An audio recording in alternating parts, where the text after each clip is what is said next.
Hi guys, this is Daniel, and welcome to The Quest. If you saw the first episode, I am on a quest to find all the jobs in the world that have any similarities to acting. And in that, I am hunting my friends down and drilling them on their jobs to find out what they do and if there are those similarities. Today, I am here with Judi, a good friend of mine, and Judi has been a psychotherapist for 20 years. Now, she's been acting for most of her life, so she has a lot of similarities, but I want to see what they are. So, hi Judi. Hi. How are you? Good. We just had lunch. It was a great lunch. It was delicious.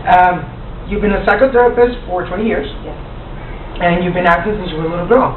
Because her father was a writer, producer, and director since you were little. So you had a long time to find out if there's similarities. But we actually discovered some today that she wasn't really sure about. Correct? You're right. Okay. So, therapist, can you give me about how many people do you think you've seen in 20 years? In my practice, I've seen more than 500 people. So more than 500 people. In and out of the hospital. So you've had a good range of characters to pull from for acting. Yes. And we've been on stage together acting. Have you ever pulled from any of the people that you've analyzed for your characters? Well, interestingly enough, I think I draw from an array of characters. People I've seen in stories I've heard through the years. I don't necessarily draw from a particular person. I'm more apt to have memories of things that moved me or made me laugh or really kept me in the moment.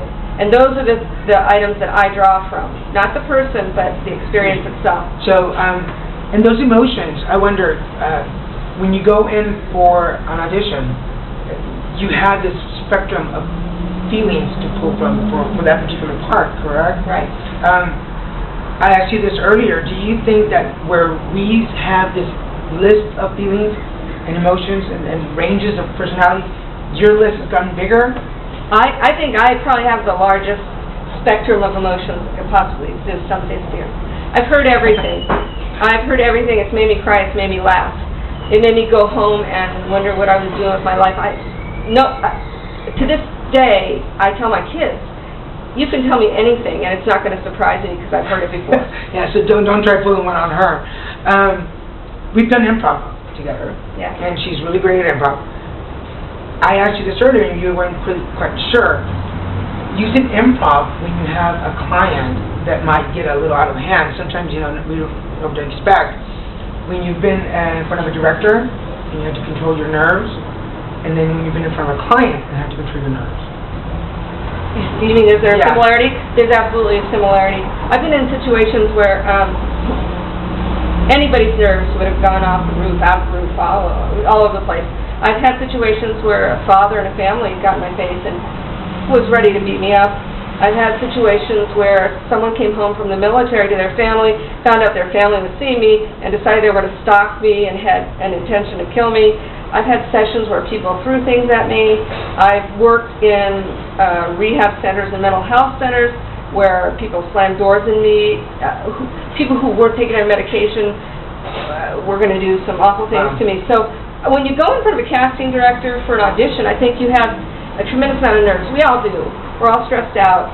We think all kinds of things in our head. I think what that's helped me to do is to learn how to quiet those nerves and at least pretend or act as if I'm quite comfortable in this situation and I'm not going to lose control. So there you see, guys, I found a similarity. Whether if you're a psychotherapist or an analyst and you're watching this, there is a similarity. You're already acting because you don't really know what's going to happen when that client comes into your office. Just the same as when we go into an audition, we really don't know what the casting agent is thinking or what the director wants from you. Let's say something else, therapy, correct? Oh. Yeah, that was one thing that's a shocker to me, that if you go to a therapist, pretty much your therapist is seeing a therapist. So, could you say that improv has been good therapy for you? I had a conversation like this on the way to improv one night. I think it was we were going to the Comedy Store again, and we were going to work on stage. And I was mentioning how, for me, improv is a form of psychotherapy. I bring everything that's gone on throughout the week or the day or whatever it is, and I can just let it go on stage, no holds barred. you can do anything, you can be anything in the moment, and you feel so good as if it's cleansed you somehow. And somehow you can go home and just be normal again. Right. So could we offer people, as a suggestion, if you're home and you're stressed and you don't know what to do, find an acting class, find an improv class, and go and just be... Or find a good therapist. Find a therapist, give her a call. I'll get the info. I mean, don't you think it would be great to just go out there and pretend to be somebody else for a little while and let go? Oh, absolutely. I think that it allows you freedom that you don't know. You know, we all work hard every day doing what it is we do in our career. It's real nice to go somewhere else and pretend. Be something else. So, you mentioned to me that there is one particular character that you've done that is based on your years of therapy. Right. And that was? That was the mental health patient who's now living in a home with other mental health patients and trying to make it in the world, in the normal world, now that they've been hospitalized and been on medication. And that's the characters you did at the Comedy Store, right? The Comedy Store. It was the dating game. Okay, so if you ever, don't go on a date with that one. Any pointers to somebody out there who's sitting watching this and going, I can do that, I can act. What would Judi the therapist tell us? I'd say that if you're even thinking about it, you need to go check it out.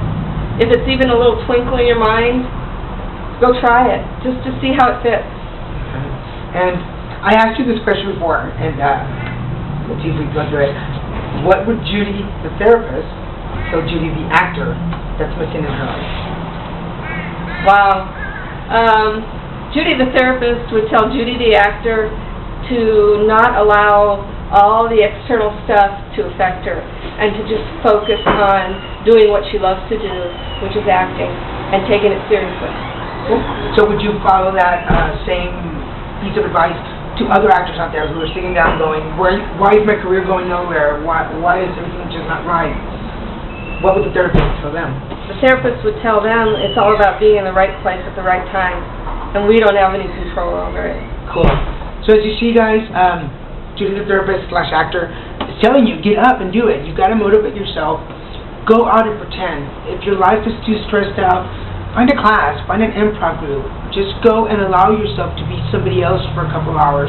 It's one of the best forms of therapy that I know. Because, trust me, there's a lot of personalities up in my head.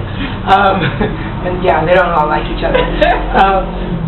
But guys, Judi, thank you so much. Thank you. you. I've been with her on stage, and she is hilarious, and we'll be on stage again very soon. Very soon. Look out for it, guys. But as you can see, I'm on my quest to find the similarity between any job out there and acting. So if you have a job, as remote as a job as you think it is, call me. I'll come over and interview you, and I'm sure we'll find a similarity. Any last pointers? Just go for it. Don't be frightened. Just do it. Just do it. Just do it. There you go, guys. The therapist says it, so you better do it. So guys, thank you very much. Stay tuned for another episode of The Quest.